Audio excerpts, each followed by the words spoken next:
Кешкі асқа не істерлеріңізді білмей отырсыздар ма? Мен сіздерге палау істеуді кеңес етемін. Ол үшін YouTube каналыма тіркеліп, лайк басып, комментарий қалдырыңыздар. Палау істеу үшін бізге ет, пияз, сәбіз, күріш, татымына қарай тұз, приправалар қажет болады. Қазанға азырақ майымызды құйып алып, май қызғаннан кейін етімізді салып, жақсылап екі бетінде қызартып қуырамыз.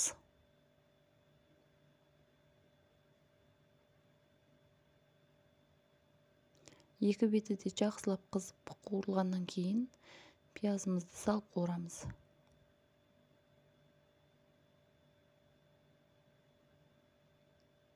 Егер қазандарыңыз кішкентай болып, жаңа пияз сәбіздеріңіз қазанда барлығы етпен бірге қуырылуы қиын болып жатса, онда жаңағы үлкен еттеріңізді алып бір ыдысқа сала тұруларыңызды кеңес етемін. Сол кезде жаңа пияз сәбіздеріңіз еркін қуырылады қазанда. Сосын пиязды жақсылап қызартып қуырыңыздар, тамақтарыңыз дәмді болады. Енді мен өзімізге лайықтап істеп жатырмын. Мейіз, ноқат салып та пісірсеңіздер болады, олар өте керемет жат. Біздің үйде бала-шаға ондай нәрсе жемегеннен кейін мен тек сәбіз ғана салдым. Міне қуырылып бітті, татымына қарай тұз салып су құйдым.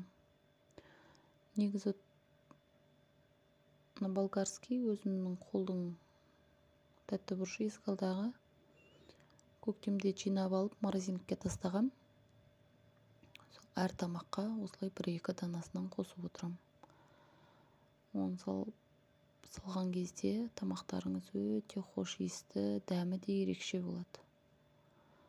Сосын қайнап болғаннан кейін күріш салар кезде қасықпен ап тастасаңыздар болады. Себебі күрішпен бірге қозғалған кезде жалбырап әр күріштің арасында жүреді, бала-шаға жемей қояды. Сол үшін алып тастасаңыздар болады.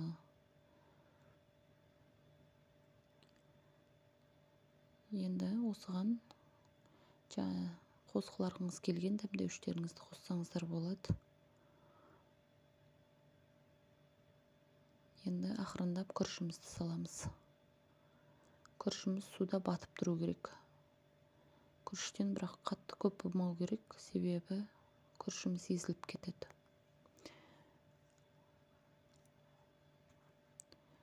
Ол жағы енді күрішке де байланысты.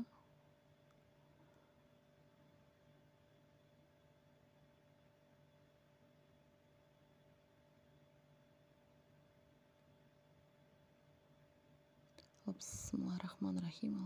Жайлап салып, бетіне жай осылай қозғамай беттеріне салып қоя саласыздар. Пісуге жақындаған кезде бір қозғап, астын өшіріп қоя салсаңыздар, бір 5-10 минут буында тұрса, тамақ әдемі болады.